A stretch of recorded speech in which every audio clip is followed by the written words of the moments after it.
Ang India ay isang bansang mayaman sa kasaysayan at kultura, ngunit nagkaroon ito ng iba't ibang mga suliranin at matitinding hamon sa pagdaan ng mga panahon. Bago natin ito ipagpatuloy, kung nais mo ng malulupit na usapan at karagdagang kaalaman na isasalpak mo sa iyong kokote, mangyaring sundan ang channel na ito sa pamamagitan ng pag-subscribe. Sa kasaysayan ng kolonyalismo ng bansa, ang India ay nakaranas ng mahabang panahon ng kolonyalismo sa ilalim ng pamumuno ng mga Britaniko. Nagdulot ito ng pagbabago sa lipunan, pati sa ekonomiya at politika. Kasabay rin ng kultura at relihiyon, ang bansa ay mayaman sa iba't ibang kultura at relihiyon, subalit nagdulot ito ng mga pagkakaiba at pagtutunggali sa pagitan ng ilang mga grupo. Pati ang ekonomiya ay damay. Ang India ay may malaking pagkakapantay-pantay sa ekonomiya, kung saan ang ilang mga rehiyon at grupo ay nagkakaroon ng mas mataas na antas ng buhay kaysa iba. Kumbaga ay mas mayaman kumpara sa iba na sobra ang dinaranas na hirap. Kasabay pa nito ang pagtatalo-talo sa politika.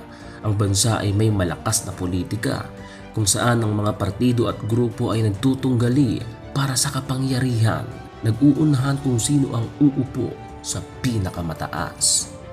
Hindi pa rito nagtatapos ang dahilan ng kaguluhan, dahil kasama rin ang problema sa kasarian at karapatan ng bawat Indiano, sapagkat nagkakaroon ng mga problema at pagtatalo sa kasarian at katutubong karapatan ang mga ito, kung saan ang mga kababaihan at katutubong mamamayan ay nagkakaroon ng limitadong mga karapatan sa kanilang mga sarili. Isa pa, ang pag-aalsa sa Kashmir. Ang Kashmir ay isang rehiyon sa hilagang India na nagkaroon ng matinding pag-aalsa laban sa pamahalaan ng India. Kasabay ng tunggalian sa pagitan ng Hindu at mga Muslim, kakaroon ng mga pagtutunggali sa pagitan ng mga Hindu at Muslim na nagdulot ng mga karahasan at kaguluhan sa bansa. Tapos ay nagprotesta rin ang mga Indiano laban sa mga polisiya ng pamahalaan. Ang India ay nagkakaroon gaya na lang ng mga pagbabago sa mga batas sa edukasyon at ekonomiya. Sa kabila ng matinding gulo, ang nakikitang solusyon lamang ay ang pagpapalakas ng demokrasya. Ang pagpapalakas ng demokrasya at pagkakaroon ng malinaw na mga proseso sa pagpapasya ay makakatulong sa pagresolba ng mga suliranin ng bansa.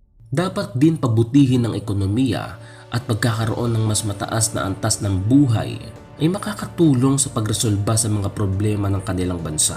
Kasabay rin ang pagpapalakas ng kultura ng kapayapaan at pagkakaroon ng mas malalim na pag-unawa sa pagitan ng mga grupo upang pagkaisahin at iisang tabi ang galit ng bawat partido ay malaking tulong sa bansa.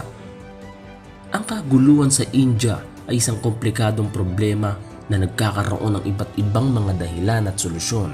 Ang pag-unawa sa mga ugat ng kaguluhan at pagpapalakas ng demokrasya, ekonomiya at kultura ng kapayapaan ay makakatulong sa pagresolba ng mga suliranin ng kanilang bansa.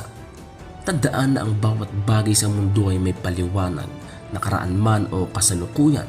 Kung bubuksan mo ang iyong isipan, ay mamamangha ka sa mga bagay na may misteryosong paliwanag, at ang kasagutan sa bawat tanong ay may maliwanag na sagot, subalit maliban ito sa iyong pangunawa.